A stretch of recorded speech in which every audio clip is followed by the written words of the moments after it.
جتنے بھی حالات اس وقت ساری دنیا میں ہیں وہ صبر کر رہے ہیں تقوی کے بغیر. اگر مسلمان صبر کر لے واقعی تقوی کے ساتھ تو اللہ تعالیٰ کی مدد فوراً آ جائے. بسم اللہ الرحمن الرحیم. السلام علیکم ورحمۃ اللہ. حضرت جی مولانا سعد صاحب دامت برکاتہم کا بیان سماعت فرمائیے. بیان کو لائک اور شیئر کرنا مت بھولیے اور اپنی آراء سے ضرور آگاہ کیجیے. جزاکم اللہ خیر. صبر کو سمجھو. صبر کیا ہے؟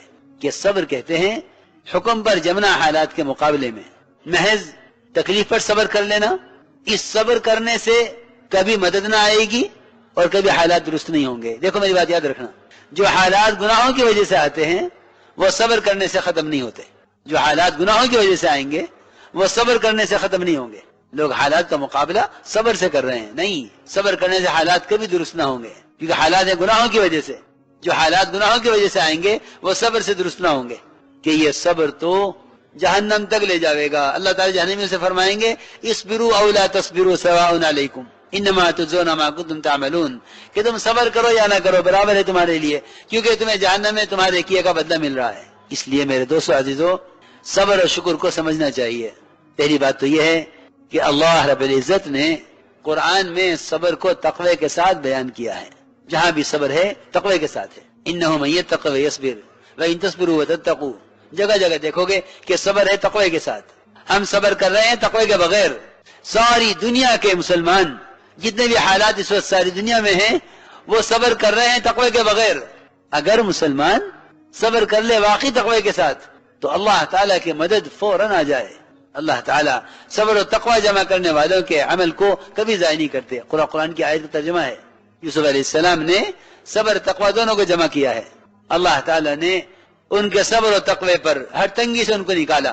بھائیوں کو تو محتاج کر دیا اور زلیخا کو ماتحت اور پابند کر دیا, صرف اس پر کہ صبر و تقوی اختیار کر لیا. اسے یاد رکھنا کہ تقوی اللہ سے ہی ڈرنے کو کہتے ہیں. جو شخص کسی گناہ کے کرنے میں مخلوق سے ڈرتا ہو اس میں تقوی نہیں ہے, اس میں تقوی نہیں ہے. جو شخص کسی گناہ کے کرنے میں مخلوق سے ڈرتا ہو اس میں تقوی نہیں ہے. تقوی صرف اللہ سے ہی ڈرنے کو کہتے ہیں. اسے ابن عباس فرماتے تھے رضی اللہ عنہ کہ کسی گناہ کے کرنے میں اگر یہ خیال آئے کہ کسی نے دیکھا تو نہیں, تو یہ خیال اس گناہ سے بڑا گناہ ہے جو گناہ چھپ کر رہا ہے. اس لیے میں کہا کرتا ہوں کہ تقوی اور حیا یہ ایمان کی ایسی علامت ہیں کہ جس کا تعلق صرف اللہ کی ذات سے ہے. بے حیا وہ نہیں ہے جو بے حیائی کے کام لوگوں کے سامنے کرے. بے حیا وہ ہے جو گناہ کا کام چھپ کر کرے. بے حیا وہ ہے جو گناہ کے کام کھل کر کرے, وہ بے حیا نہیں ہے. میری بات ذرا توجہ سننی پڑے گی. لوگ بے حیا جس کو کہتے ہیں جو گناہ کھل کر کرتا ہے. کھل کر گناہ کرنے والے کا تو انسانوں میں شمار ہی نہیں ہے. حدیث میں ہے کہ جو شخص حلال طریقے سے رات گزارے, سننا حدیث, جو شخص اپنی بیوی کے ساتھ حلال طریقے سے رات گزارے اور صبح اٹھ کر لوگوں کو بتلائے کہ رات میں نے یہ کیا ہے, اس کے بارے میں فرمایا ہے کہ یہ اس گدھے یا گدھی کی طرح ہیں جو اپنی حاجت لوگوں کے سامنے پوری کریں. جب حلال طریقے سے گناہ کر کے لوگوں کو بتلانے والے کو گدھا کہا جا رہا ہے, تو جو شخص گناہ کھل کر کرے کیا اس میں انسانیت کا کوئی حصہ رہ گیا ہے؟ اس لیے بے حیا وہ نہیں ہے جو گناہ کھل کر رہا ہے. بے حیا وہ ہے جو گناہ چھپ کر رہا ہے. اس لیے کہ حیا کا تعلق مخلوق سے نہیں ہے, خالق سے ہے. حیا کا تعلق مخلوق سے نہیں ہے, خالق سے ہے. حیا کا تعلق مخلوق سے نہیں ہے, خالق سے ہے. اس لیے فرمایا ہے کہ یہ تیری حیا جاتی رہے تو اب تو جو چاہے کر. کیوں کہ تیرا حیا کا تعلق جس سے تھا اس سے تیری حیا ختم ہو چکی ہے. اب تو جو چاہے کر, اب تو جانور کی طرح آزاد ہے. اذا فاتك الحیا فافعل ما شئت, کہ جو تیری حیا جاتی رہے اب تو جو چاہے کر. اس لیے میرے بزرگ دوستو عزیزو, ہمیں اپنے اندر تقوی پیدا کرنا ہے, اور واقعی یہ تقوی ہی ایمان ہے. قرآن میں صاف فرمایا ہے الزمہم کلمۃ التقوی وکانوا حق بها واہلها, کہ ایمان والے اس کلمہ لا الہ الا اللہ کے زیادہ حقدار ہیں اور زیادہ اہل ہیں, کیونکہ یہ تقوی کا کلمہ ہے. تو میں عرض کر رہا تھا کہ صبر اور تقوی یہ دونوں چیزیں متلازم ہیں ایک دوسرے کے ساتھ. اس زمانے میں مسلمان جتنا پریشان ہے ساری دنیا میں, اس کی وجہ صرف یہ ہے کہ صبر کر رہا ہے اور صبر کے ساتھ حالات کے بدلنے کا انتظار کر رہا ہے.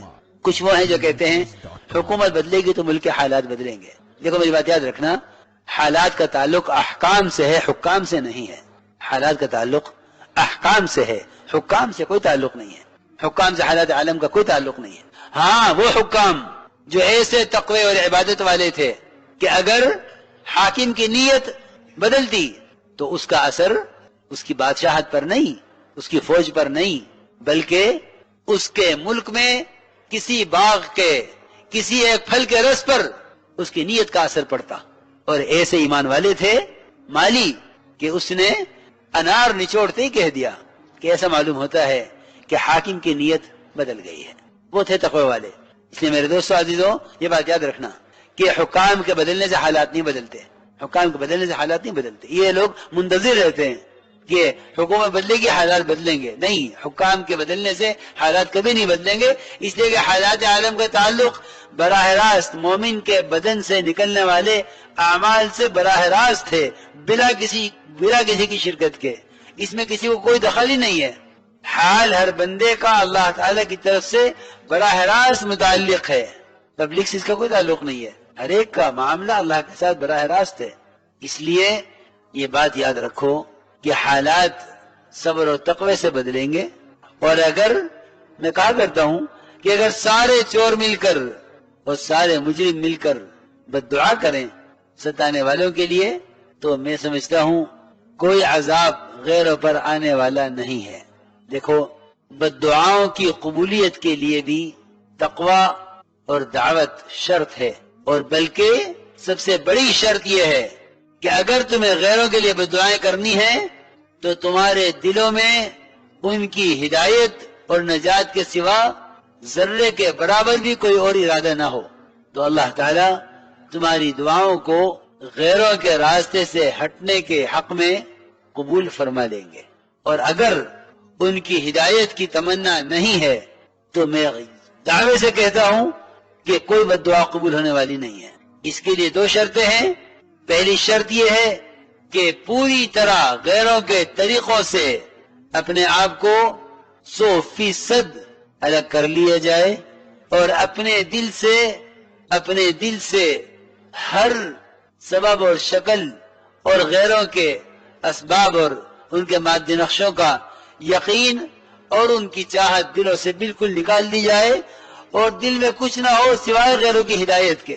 یہ میں صحابہ کرام کے دلوں کا حال بتلا رہا ہوں کہ انہوں نے بڑی بڑی بادشاہتوں کو اس طرح للکارا ہے، بادشاہتوں سے اس طرح بات کی ہے جیسے غلاموں سے بات کی جاتی ہے۔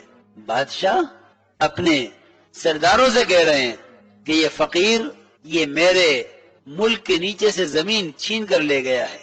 بادشاہ سلامت، آپ پاگل تو نہیں ہو گئے؟ آپ کیا بات کر رہے ہیں؟ آپ اسے ڈر رہے ہیں؟ قیصر کسریٰ کی بادشاہتوں میں جا کر اس طرح صحابہ نے بات کی ہے جیسے کسی غلام سے کی جاتی ہے۔ میرے دوستو عزیزو، یقین کرنا بہت آسان ہے، لیکن یہ بات وہ کہہ سکتا ہے جس کے دل میں ان کی ہدایت کے سوا اور کوئی تمنا نہیں ہے۔ جو غیروں کے اسباب کی دلوں میں تمنا رکھے وہ کبھی بھی ان کے پنجوں سے اور ان کے ظلم اور زیادتی سے کبھی پناہ نہیں پا سکتے۔ سچی بات ہے۔